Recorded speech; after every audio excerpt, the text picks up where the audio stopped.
Savitam Sahagana Raghunathan Vitam Sadvaitam Savadutam Parijana Sahitam Krishna Devam Shri Radha Krishna Padam Sahagana Sri Vishaka Vikrams He Krishna Karuna Sindhu Jagapate Gopisha Gopika Kanta Kanta Namostute Tapta Kanchana Gaurang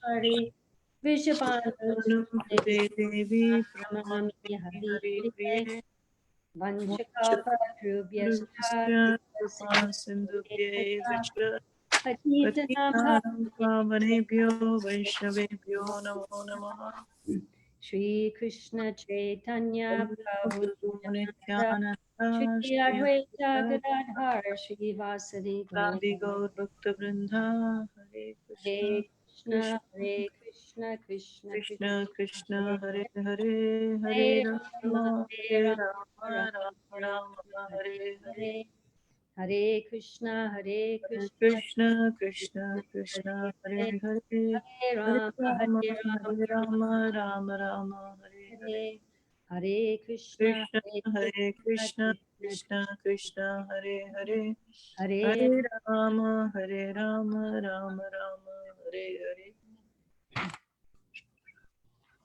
Actually, the Maha Mantra sounds really nice with the echo. Well, he's still not here. We can start chant the verse.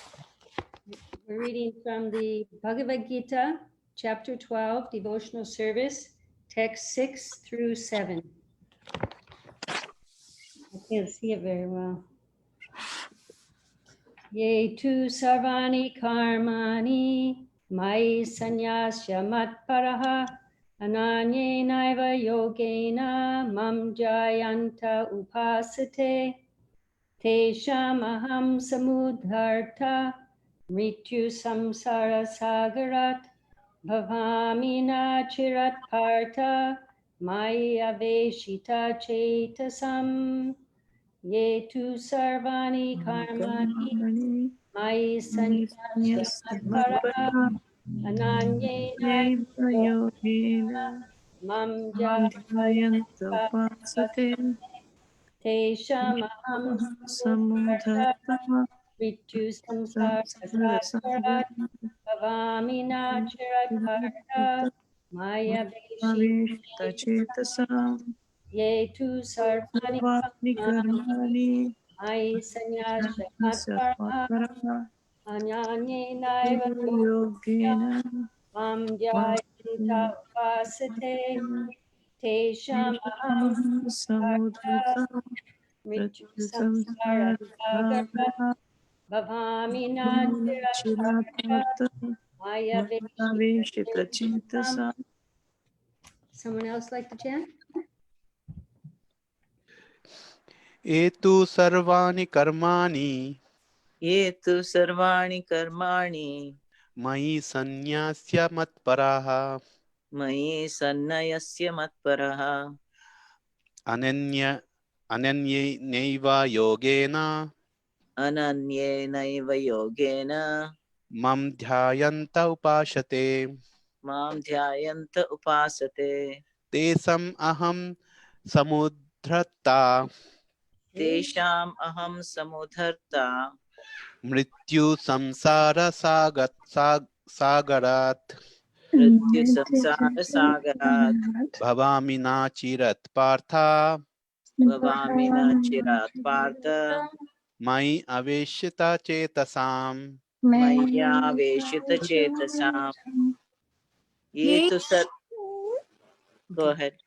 ये तु सर्वाणि कर्माणि ये तु सर्वाणि कर्माणि मयि सन्न्यस्य मत्परः मयि सन्न्यस्य मत्परः अनेनैव योगेन अनन्येनैव योगेन मां ध्यायन्त उपासते मां ध्यायन्त उपासते तेषाम् अहं समुद्धता तेषामहं समुद्धर्ता मृत्यु संसार सागरात् मृत्यु संसारसागरात् भवामि न चिरात् पार्थ भवामि न चिरात् पार्थ मयि आवेशिता चेतसाम् मय्यावेशितचेतसाम् ये तु सर्वाणि कर्माणि ये तु सर्वाणि कर्माणि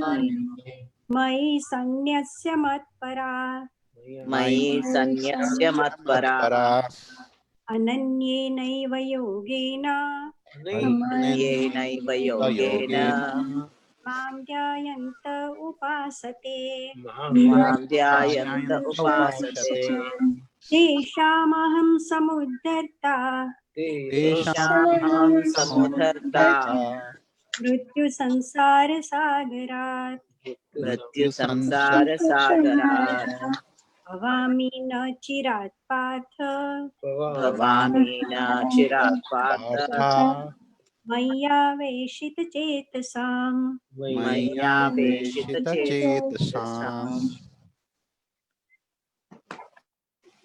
ये तु सर्वाणि कर्माणि ये तु सर्वाणि कर्माणि मयि सन्न्यस्य मत्परा मयि सन्न्यस्य मत्परा अनन्येनैव योगेन अनन्येनैव योगेन ध्यायन्त उपासते मां ध्यायन्त उपासते तेषामहं समुद्धर्ता तेषाम् अहं समुद्धर्ता संसारसागरात् मृत्युसंसारसागरात् भवामि न चिरात् पार्थ भवामि न चिरात् Partha मय्यावेशितचेतसाम् मय्यावेशितचेतसाम्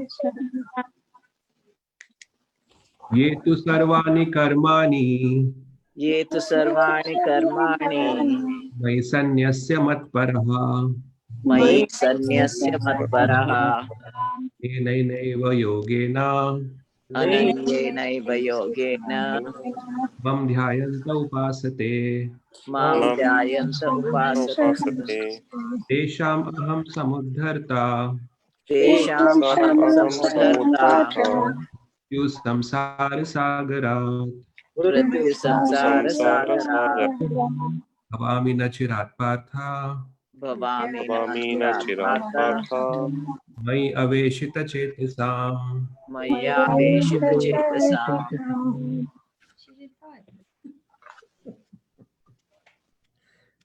Well, I didn't read these verses.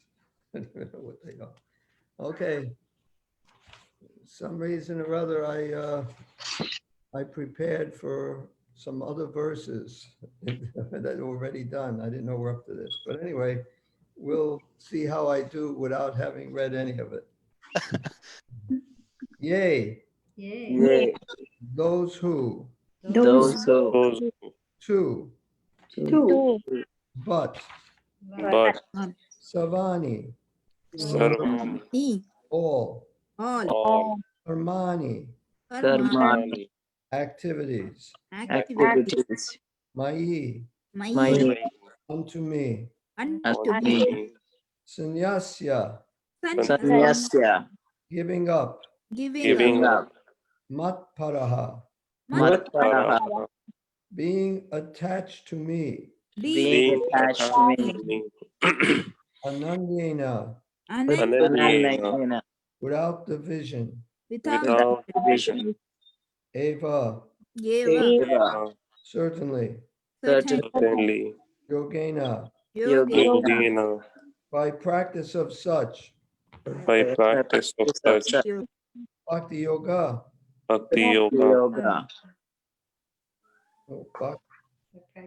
yoga, by such, I'm sorry, by practice of such Bhakti Yoga, by practice of such bhakti yoga, yoga Mum, unto me, upon me, upon me upon Dhyayanta, Adhyanta, meditating, meditating, Upasate, upasate, Asate, worship, Worship. Tesham, Tesham. of them, Of them. aham, Aham. I, I. Samudartha, Samudharta. the deliverer, The deliverer. Mrityu, Mrityu. of death, Of death. samsara, Samsara. material existence, Material existence. sagarat, Sagara. the ocean, Ocean. bhavami, Bhavami. I become, I Become. na, Na. not, Not. shirat, Chirat. after a long time, After a long time. partha, Artha. osanpita, Son of Pritha. mai, Mai. upon me, upon Me. aveshita, Ishita. fixed, Fixed. Tesham. those Hitasam of those whose minds. Anybody else?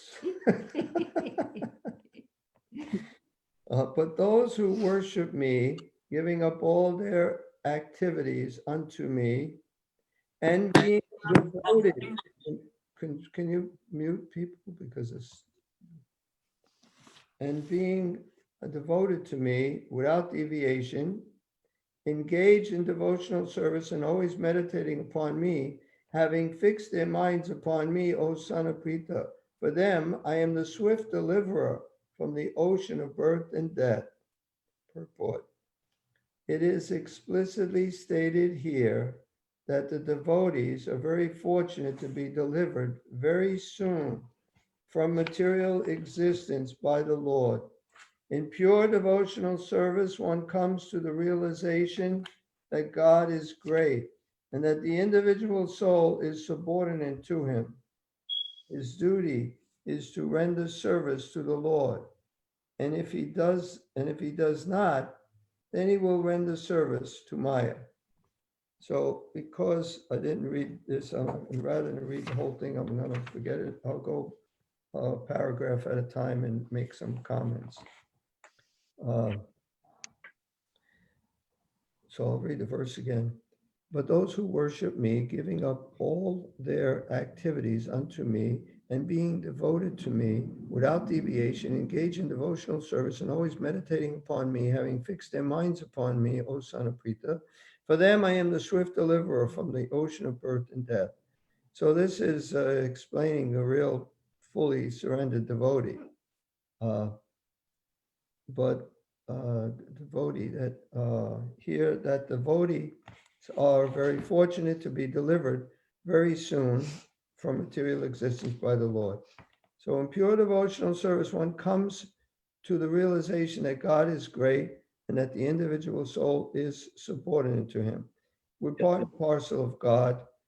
So just like the part of the body is meant to serve the body, the part of God is meant to serve God. So we can do it in so many ways.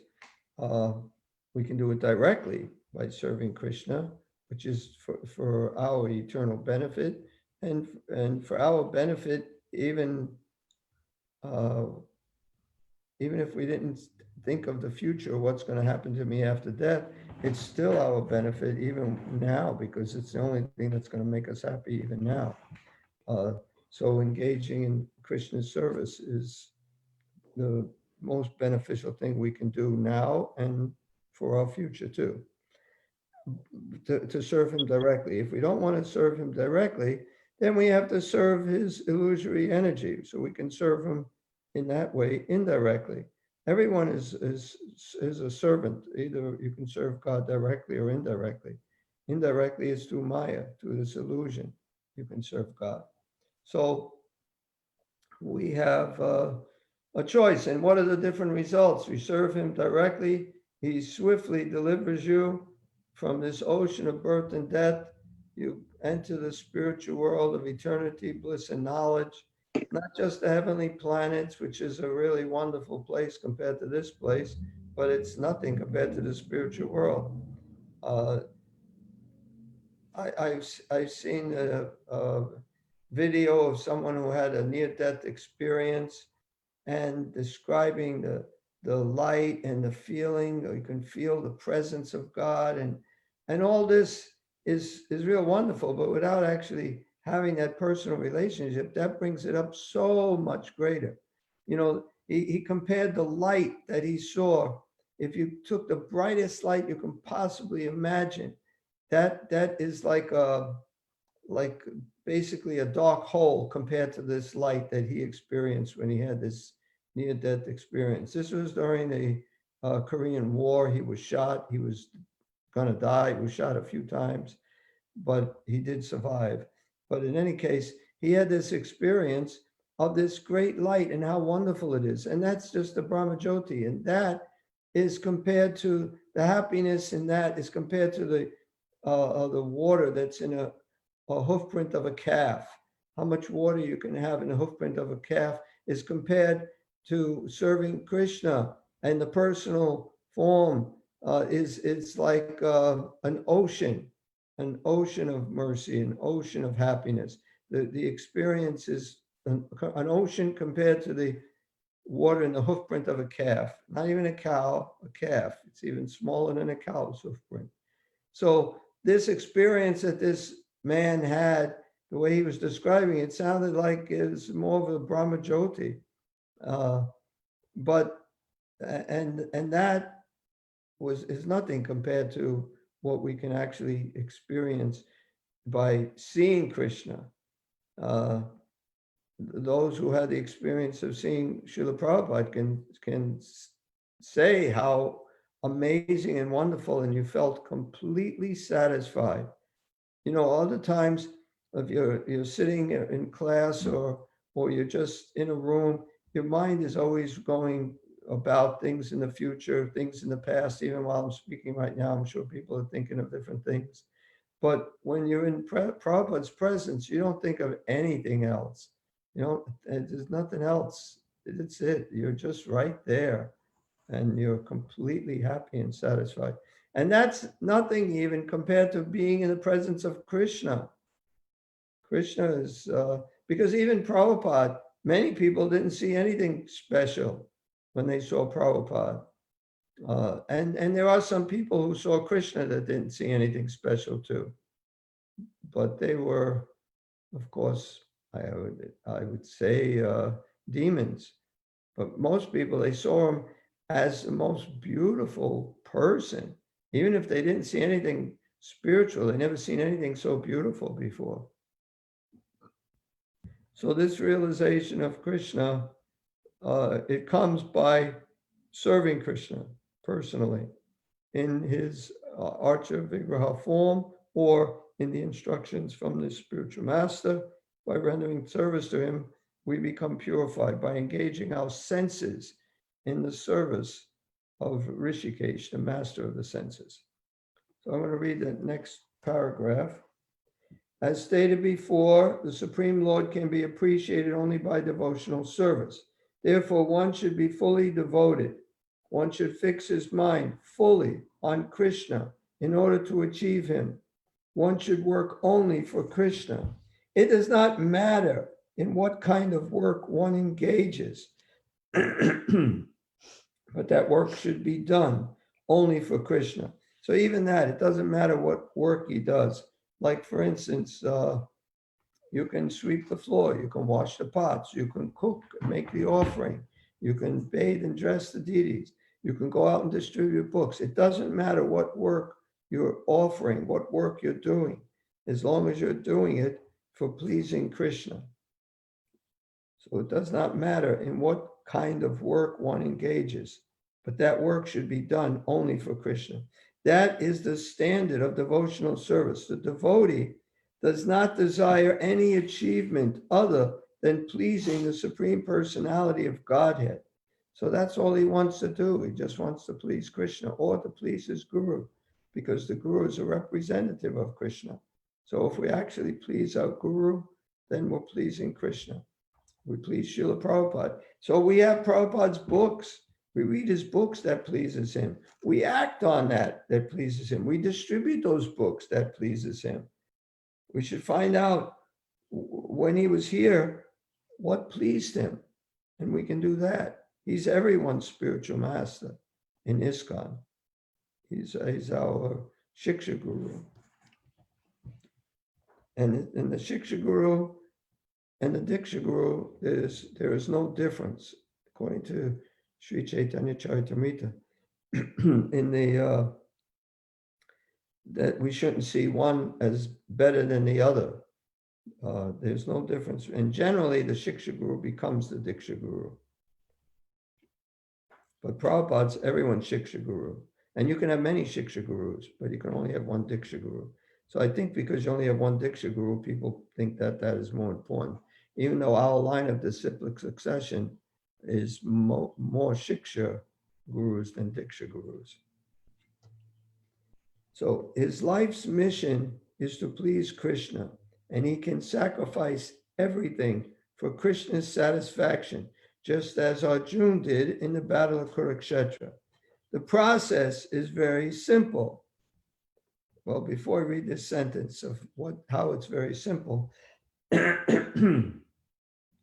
many times, and many times, devotees will get an opportunity to ask Srila Prabhupada something. They would ask Srila Prabhupada, how can I please you? What can I do to please you? And in almost every case that I have read, Prabhupada says, chant Hare Krishna. That's not so hard to do, and that pleases Prabhupada. So the process is very simple. One can devote himself in his occupation and engage at the same time in chanting Hare Krishna, Krishna Krishna, Hare Hare, Hare Rama, Rama Rama, Hare Hare.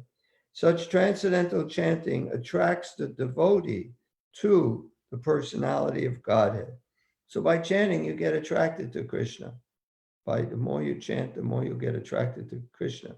And the purer you chant, the sooner you're going to get attracted to Krishna. So we have to try to chant without offenses every day here. Like every Saturday, we chant the 10 offenses. So we should learn what these 10 offenses are. So we have to avoid these offenses while chanting the holy names. But this is the way. And even if some people might say, well, I'm committing offenses, so I don't want to chant because it's offensive. Better you chant committing offenses, because that'll help you to stop committing offenses. Okay, I'll keep reading and then I'll see if there's questions at the end. The Supreme Lord herein promises that without delay, he will deliver a pure devotee thus engaged from the ocean of material existence. He will deliver the pure devotee who's thus engaged, who's engaged in this way, constantly engaged from this ocean of material existence. Those who are advanced in yoga practice, can willfully transfer the soul to whatever planet they like by the yoga process. And others take the opportunity in various ways. But as far as the devotee is concerned, it is clearly stated here that the Lord himself takes him.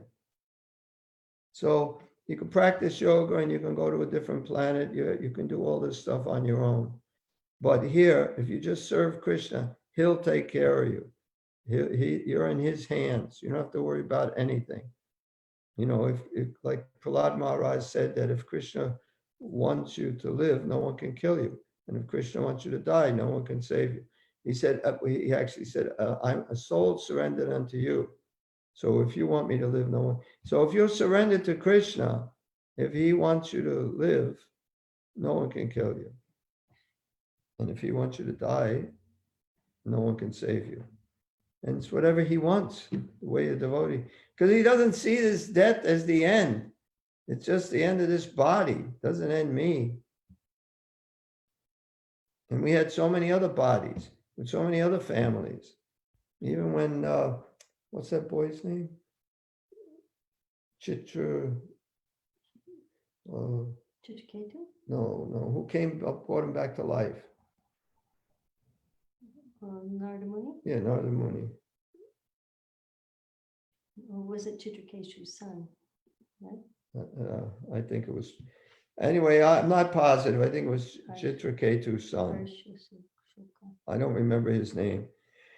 Oh, there's a whole long story about him, but the wife needed to have, wanted a son. The man, Chitraketu, is a king. He has to have, Harsha Shoka, Pyari Prabhu. yes, Harsha Shoka. Wow. Okay. Wow.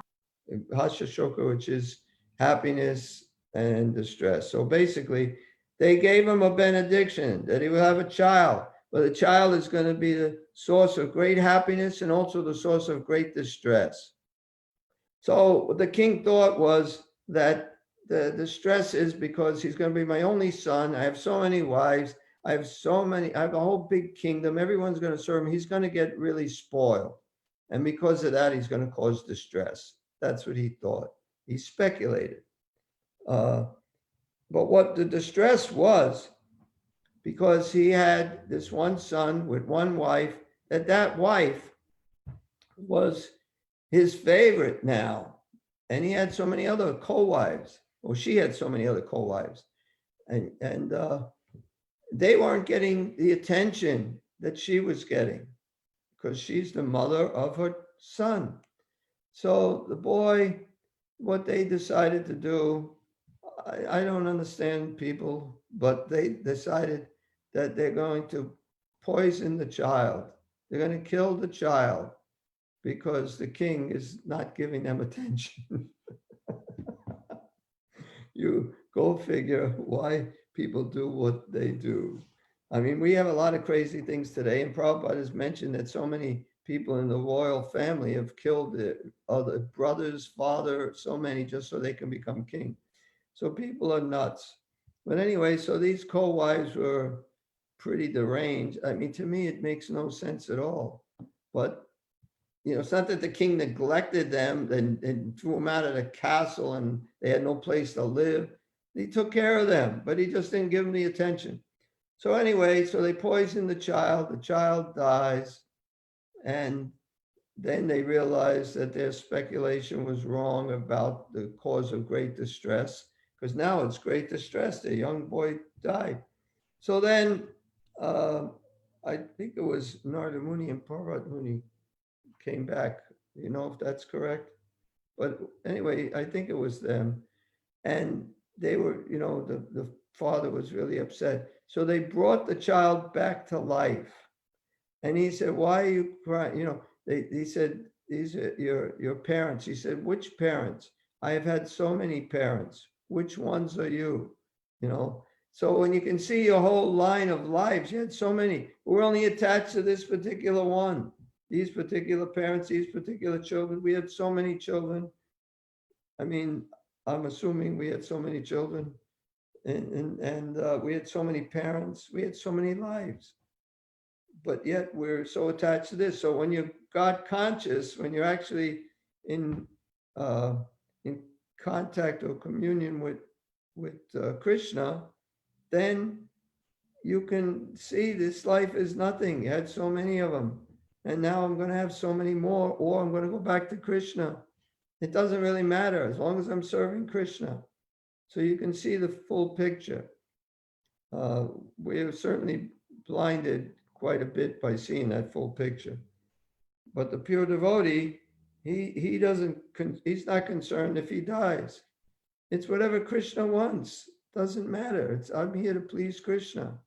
I'm going to still be pleasing Krishna when in my next body, whatever it is, spiritual or material, you know, for the pure devotee. So the devotee does not need to wait to become very experienced in order to transfer himself to the spiritual sky. Actually, you can transfer yourself to the spiritual world even while you're in this body.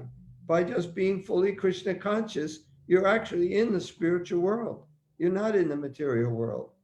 It's not a geographical position. You go from here to there. You can be there all the time by just being Krishna conscious. You're in the spiritual world. By hearing and chanting about Krishna, that's the spiritual world. So someone who's fully engaged in devotional service they're already in the spiritual world. I heard that about Lord Chaitanya and Prahlad Maharaj, that they didn't care about if going back to God. I don't care if I take birth again and again, as long as I'm engaged in your service. So it seems like the people who are in the spiritual world, they don't care. But those who aren't quite there, we should care, and we should want to go back to the spiritual world. We shouldn't be artificial and artificially pretending that I don't care just as long as I'm serving Krishna. Ultimately, it's in my control, but I'm only willing to surrender so much. So whatever Krishna does, but if I have my choice, I'd rather go back to the spiritual world. I'm not like an even doesn't make a difference. I'd rather go back, but I can understand if I don't go back, why I don't go back. And it's not Krishna's fault, it's because I'm not fully surrendered. So we should want to go back. It's good to have some impetus, this for spiritual life. It says even this material world is a miserable place, so that there's impetus for spiritual life, so you can make some spiritual advancement. Otherwise, if this material world was really nice, everything was wonderful, why would you want to do anything else? But fortunately, it's not so nice. We can't even see each other. We can't offer obeisances in person. We can't take prasadam together, because this material world is a horrible place. In the Varaha Purana, this verse appears, Nayami paramam stanam archir adi gatim vina. Garuda skandam aropya yatecham anivarita. The purport of this verse is that a devotee does not need to practice Astanga Yoga in order to transfer his soul to the spiritual planets. Well, that's a relief. Imagine having to do all this stuff, this stuff. None of us would ever go back home if we had to do this. The responsibility is taken by the Supreme Lord himself. He clearly states here that he himself becomes the deliverer. So all we have to do is think of him, chant his names, read about him, associate with devotees, even if we're just associating through the internet, or associating, you're associating by reading the books. So you're certainly associating by talking with the devotees, and taking prasadam, doing these things, and then he delivers us. We don't have to make any special plans or put ourselves in a pretzel and try to do so many things. It's a simple process. So a child is completely cared for by his parents, and thus his position is secure. So just like a child, the parents, the young child, the parents completely take care of him. He doesn't have to worry about anything. He doesn't have to think about anything, just whatever he wants. The parents still going to take care of him. So similarly, those who are thinking of Krishna, working for Krishna, Krishna completely takes care of them. He doesn't have to worry about anything. He doesn't have to fear anything. Prabhupada says in the purport to Sarvadharma Parityaja, abandon all varieties and just surrender unto me, and I'll protect you from all sinful reactions. Do not fear. Prabhupada says in the purport, don't worry, don't hesitate, don't fear. You shouldn't worry. We shouldn't hesitate. You just do it. And Krishna will take care of you. He'll protect you.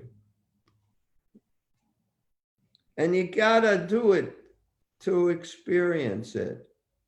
If you just say it, but I can't do it, just like, just dive off this diving board, and you get up and you're scared, you don't want to do it. But if you do it, then it's well, hopefully you don't hit your head. If you do it, then you're not afraid anymore. So similarly, if you surrendering to Krishna, you have to try it. You have to first do it, and then you find it's easier. Your faith becomes stronger, and then it's easier to do. But if you don't ever have faith, then there's no hope for you. So your faith comes gradually. Krishna said, as you surrender unto me, I reward you accordingly. Everyone follows my path in all respects, O son of Prita. So Krishna is rewarding us as much as we're surrendering to him. So a child is completely cared for by his parents, and thus his position is secure. Similarly, a devotee does not need to endeavor to transfer himself by yoga practice or to other planets. Rather, the Supreme Lord, by his great mercy, comes at once, riding on his bird carrier Garuda, who happens to eat snakes, and at once delivers the devotee from material existence. Although a man who has fallen in the ocean may struggle very hard and may be very expert in swimming, he cannot save himself. But if someone comes and picks him up from the water, then he is easily rescued. It's a good analogy. We're in this ocean, material ocean. We can't save ourselves. We're going to drown. But if we surrender to Krishna, Krishna can pick us up. Prabhupada said, I think kind of jokingly, but he picks us up by our seeker. And I guess for the ladies, their whole braid. So they have a better chance of not slipping away. So, similarly, the Lord picks up the devotee from this material existence. One simply has to practice, this is nice, the easy process of Krishna consciousness and fully engage himself in devotional service. It is easy. What is hard about it? Hearing, chanting, eating, dancing, discussing philosophy. What is hard about it? It's not hard. Like Ashtanga yoga, that's hard. Even the eating part of Ashtanga yoga, you can't really eat such nice palatable foods that you can eat in Krishna consciousness. Krishna consciousness, you offer to Krishna and you can eat it. In Krishna, you want to offer him the best things possible. It's an easy process. Prabhupada says it's simple for the simple, difficult for the crooked. I think he said, difficult for the crooked. Any intelligent man should always prefer the process of devotional service to all other paths. In the Narayaniya, this is confirmed as follows. Yavai sadhana sampati purushartha chatushtaye taya vina tad apnoti naro narayana shrayaha. The purport of this verse is that one should not engage in the different processes of fruitive activities or cultivation of knowledge by the mental speculative process. One who is devoted to the Supreme Personality can attain all the benefits derived from other yogic processes, speculation, rituals, sacrifices, charities, etc. That is the specific benediction of devotional service. So it's an easy, Prabhupada says it's like there's the watchmaker who hits the thing with a little, and then there's the what's the other one?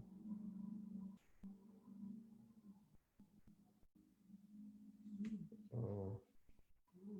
Well, it's like the guy with the van, what is it called? Van mill, that you hit the metal. Anyway, it's a one stroke process. You don't have to do all these different things.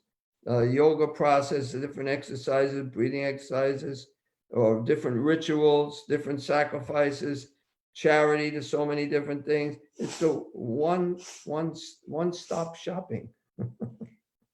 where you just do devotional service to Krishna, and that takes care of everything.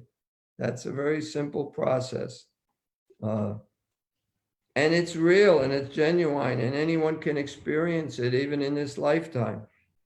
So simply by chanting the holy name of Krishna, Hare Krishna, Krishna Krishna, Hare Hare, Hare Rama, Rama Rama, Hare Hare, a devotee of the Lord can approach the supreme destination easily and happily, but this destination cannot be approached by any other process of religion.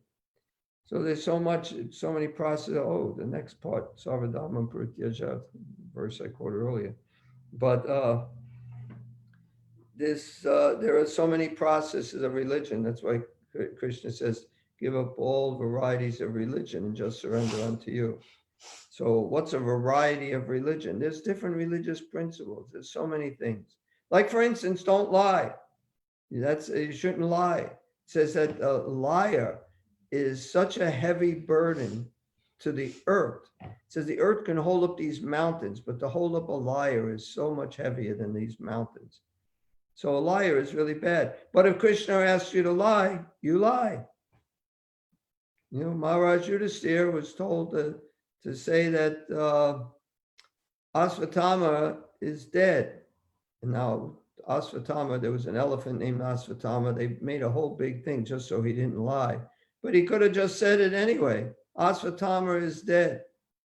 But he said, Asvatthama, the elephant, is dead. But we should, even if we're asked to lie, that's all, give up all varieties of religion, any rules and regulations. If Krishna wants you to break them, you break them. It's whatever Krishna wants. You don't be attached to this, to the rules. We're not the International Society for Rules and Regulations. It's whatever Krishna wants. So sometimes you bend the rules to please Krishna. Just like, this devotees took it to the extremes, but Prabhupada says, by hook or by crook, give them a book. So we took it as, well, you can do anything. But then we went too far, and then we learned, okay, that doesn't mean exactly anything. But what the whole point is, what we're doing is we're all engaged in Krishna consciousness, surrendering to Krishna, serving Krishna, and whatever Krishna wants, we're willing to do. So the conclusion of the Bhagavad Gita is stated in the 18th chapter, Savadhamam Parityaja Mamekam Sharanam Braja Aham Tvam Savapapebhyo Mokshayisyami Masujaha. One should give up all other processes of self-realization and simply execute devotional service in Krishna consciousness. That will enable one to reach the highest perfection of life. There is no need for one to consider the sinful actions of his past life, because the Supreme Lord fully takes charge of him. Just like Jagai and Madai, they were, we may consider ourselves sinful, that we, even in the past before we became devotees, but we're nothing compared to Jagai and Madai. Jagai and Madai pretty much worse than anybody today on this planet. Maybe not anybody. There's some big rulers who are pretty bad, killing a lot of their citizens. But in general, most people are not that bad. Very bad. They killed, they murdered, they raped, they did everything. There was nothing they didn't do, but on a smaller scale than the big leaders, that's all. But they were personally really, really bad. And yet, when they stopped these activities because they didn't want to get killed originally by the Lord, and then they changed their lives. They stopped all of those activities and they simply served the devotees and chanted Hare Krishna and pleased Lord Chaitanya. And Lord Chaitanya never looked back at their past. It was over. And I don't know what they thought. Maybe they were still very regretful, but at the same time, their past was, as far as Krishna is concerned, as far as Lord Chaitanya is concerned, it's over. And he never thought of it because they never fell down again doing those things. So he never considered it. So we don't have to worry about anything. All we got to do is just do what Prabhupada says we should do. And that's it. And we're totally protected. Therefore, one should not futilely try to deliver himself in spiritual realization. Let everyone take shelter of the supreme omnipotent Godhead, Krishna. That is the highest perfection of light. So you don't have to do it on your own. You can't do it on your own. Just like you're in the ocean, you can't swim. You're in the middle of the ocean. You can't swim to one of the continents, any one you want. You're not going to make it. But if another boat comes by and picks you up, then you're saved. So Krishna can pick us up like that. Okay, does anyone have any questions?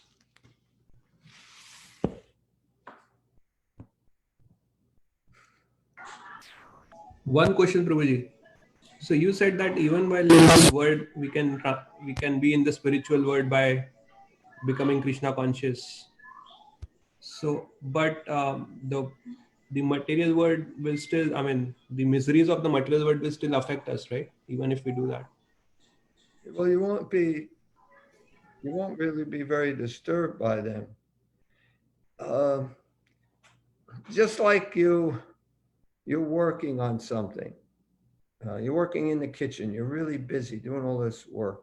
And then all of a sudden you notice you're bleeding like anything. Your finger is cut. And you cut your finger, but because your consciousness was somewhere else, you didn't even feel it.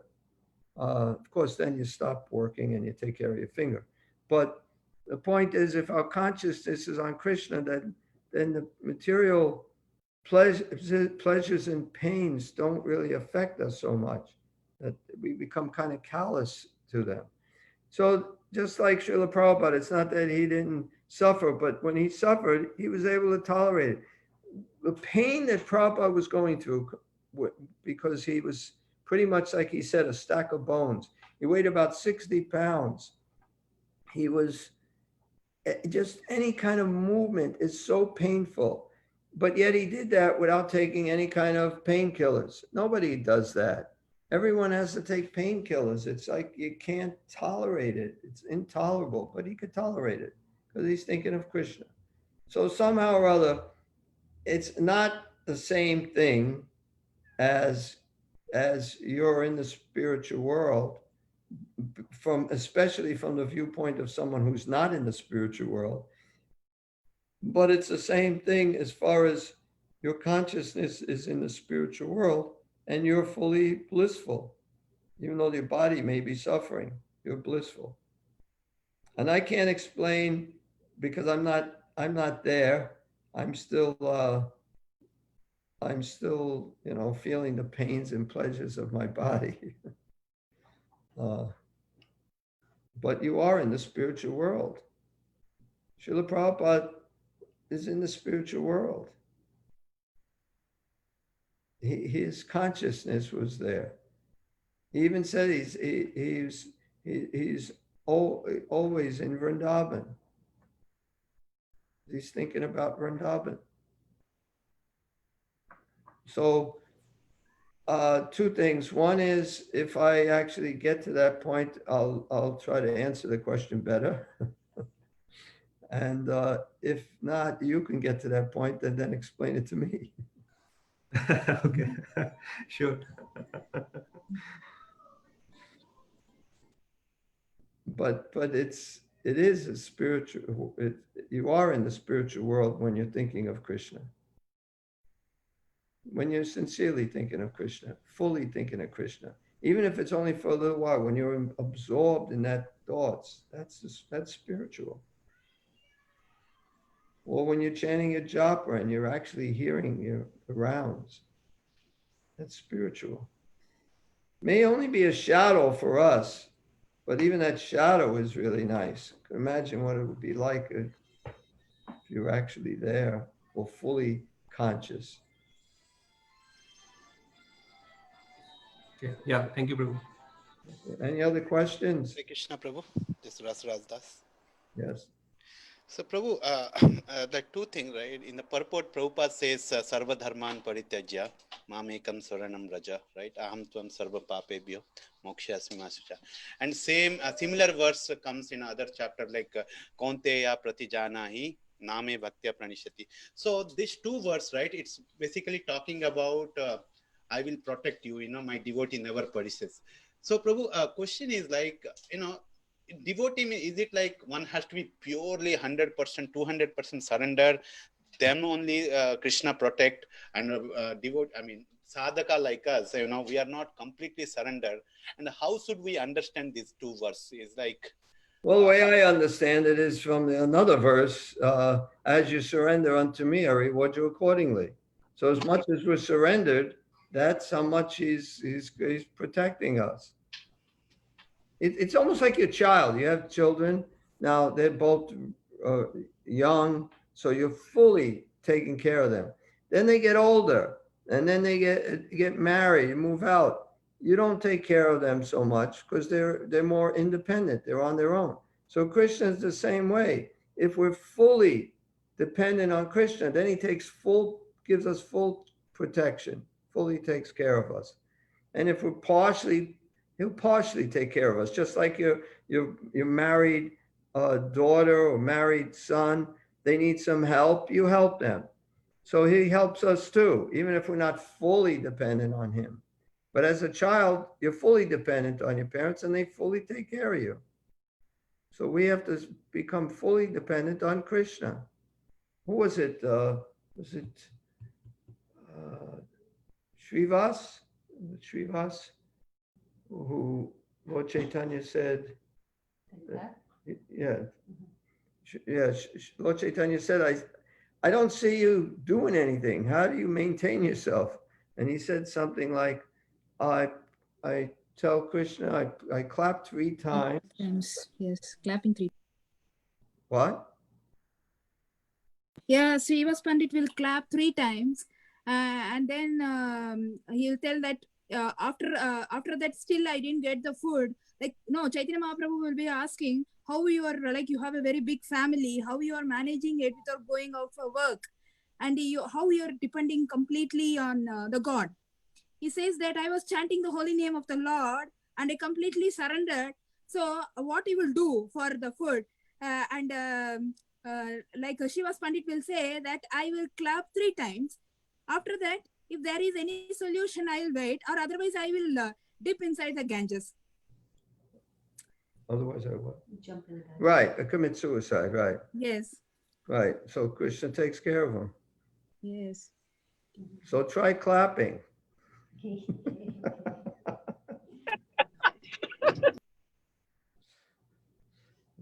3 times. Any other questions? I just wanted to say, if we clap 3 times, Krishna will himself come and put us in the Ganges. True, Prabhuji, right? or he can slaps 3 times. That sounds more like it. Wake up. Jeev Jago. Oh. But I Yeah. think even that's fortunate, even to get slapped from Krishna directly. Oh, of course it's fortunate. No, right? If we should be so fortunate. Many years ago, Jiva was so fortunate to get kicked by Lord Nityananda. Haribol. Haribol. Oh, What is that pastime? Can you share, Prabhu? I'm glad somebody asked. Otherwise, to me, that doesn't make any sense if you didn't hear what happened. Someone was doing arti, and they were doing the chamara, and with the chamara, they got Lord Chaitanya's silver sandal, silver slipper, and they swung it back and it hit Jiva right in the head. No, my cheek. Oh, a cheek. Did it bleed? No. It didn't bleed. It hit her in the cheek. So she got smacked in the cheek by I Lord was way in the Nityananda. back. What? I was like way in the back. Okay, why don't you tell us? Well, it was during the evening arti Where? Tell her where it was. in Philadelphia. I was out on Sankirtan all day, and then we attended the evening arti. I was way in the back, That time the ladies were on the right side, and I was in the back. And all of a sudden, wow, I felt something hit my cheek. And then I looked down and there was a shoe. So we brought it to the Pyari afterwards, and they said it was Lord Nityananda's shoe. Oh. Aribol. He's known to do that. He kicked Shivananda same, and Chaitanya Charitamrita. So look out. Aribol. Yeah, that was some mercy, because she just came back from book distribution and she got the mercy of Lord Nityananda. Actually, it says that, Prabhupada said that. How do you get the mercy of Lord Chaitanya? By getting the mercy of Lord Nityananda. How do you get the mercy of Lord Nityananda? By approaching Jagai and Madai. So she just finished approaching a bunch of Jagai and Madais, came back and got Lord Nityananda's mercy. I don't know if you Dandavats, but about Krishna protecting his devotee. There's a nice story about two Matajis. They had to take a flight somewhere, and someone gave them a bunch of prasadam, and one said, "Oh, I'm not hungry," and the other one said, "I'm hungry, but this is too much for all of us." And they said, "No, just take it. You can share it." So anyway, they took it and they got on the airplane and they went to find their seats. And one of them, she went and she sat down, and there was a seat next to her. Their seats weren't together, but there was an empty seat by her. So she called the other one there. And she said, "Sit here, sit here." And then the other one, and she said, "Oh, I'm so hungry. Can I eat?" And she said, "Yes, but we should share it." She was sitting next to one man. He was dressed in black, and he was really like serious looking. And she asked him, "Would you like to share this with us?" And he said, "No." And he was kind of like serious and stern. And she said, "Okay." And then the lady came around it was time for everybody to eat. And the lady asked if the man wants something. He said he was a vegetarian. And then the two girls said, "Oh, we're vegetarian. This is vegetarian. You can have some." He said, "No, I don't want any." And then she said, "It's really good. It really tastes, it's whatever." And then I'm trying to remember. And then the one said, what did she say? She said, "Actually, it's blessed food." And he said, "I know." He said, "I know who you are." And he said, "I know what it is." He said, "I just came from a funeral and all they had was meat there, and I am starving and I'm trying to forget Krishna. I was at a temple, I forget what temple, but I got in an argument with the devotees and I left, and I've been trying to forget Krishna ever since. And he always sends me prasadam. He always sends devotees to associate with me. As much as I try to forget him, he always remembers me." It's really nice. You can read about it on Dandavats. I don't know. So Krishna remembers us even if we forget him. So Krishna remembers us even if we forget him. That's what she said. Any other questions or comments? Prabhuji, one question on the offering. We offer bhoga. So we offer bhoga and then we eat that prasadam. So where I see myself is, right, we do that activity every day. But I think the bhav, what I'm hearing, reading, right, it should be like we are eating prasadam, remnants of Lord. Many times what my heart is like, "Oh, I'm hungry, I just have to eat." So we offer it, but when at the time comes for eating, it's like you're just filling your belly, and that bhava is a remnant that somehow it's missing. So is it an offense, Prabhuji, that we're offering, but at the time of eating, it's like that bhav is not there. We are just eating like to fill up the belly. Well, do you fill up the belly? Prabhupada says, well, the prayer bhakti, we should take to our full satisfaction. But yeah, it's prasadam. It doesn't matter if you know it or not, like medicine. The more you really think about it, if you think, when I see Prabhupada, the way Prabhupada would eat, he would, I mean, most of the time, he would eat by himself. Lots of times he'd just be sitting at a low table, facing right next to a wall, facing the wall, and just eating. And I just thinking he's really thinking about the prasadam. He's relishing the prasadam, not disturbed. It's a very meditative mood. So that would be a better way. But even if you're eating it, you're still making spiritual advancement. Even if you're not thinking about it at all, even if you're just hungry, even if you're just trying to fill your belly, even if you like this prasadam better than that prasadam, it's still all spiritual. And Prabhupada did say we're eating our way back to Krishna, back to Godhead. So we should, if you can think about it better, because the same activity we do, just like we offer obeisances, we chant Namo Vishnu Padaya Krishna Pastaya Bhaktale, but we can be thinking of what we're doing while we're doing it, what we're saying. You can do it, or we can just say it mechanically. Either way, you benefit, but one way you benefit even more. And I think that's with every single activity that we do. We chant japa. Hare Krishna, Krishna Krishna, Hare Hare, Hare Rama, Rama Rama, Hare Hare. Well, that time I kind of listened more than normal, but but we chant japa lots of times. My mind is somewhere else completely. Well, I finished a round. I don't even remember chanting it. The Pyari, the point is that the holy name and the prasadam is non-different from Krishna.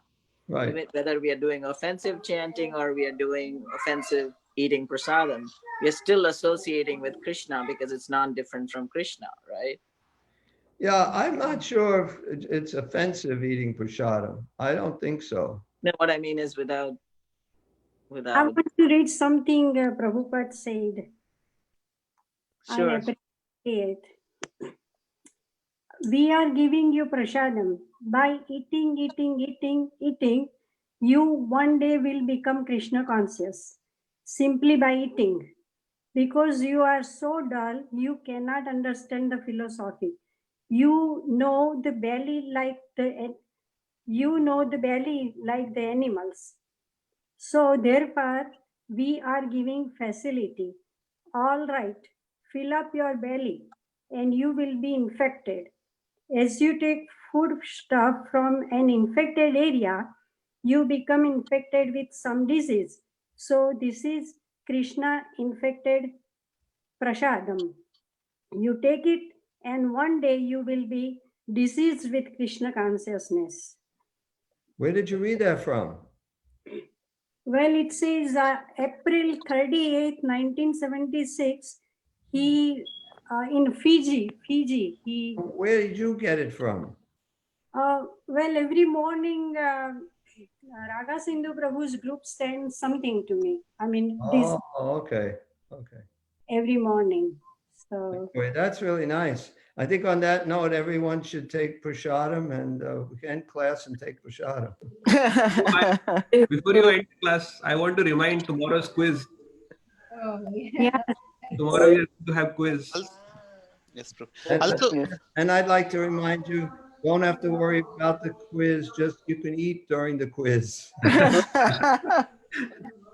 And also, Pyari Prabhu, like I heard in some lecture, I don't remember who was giving that lecture.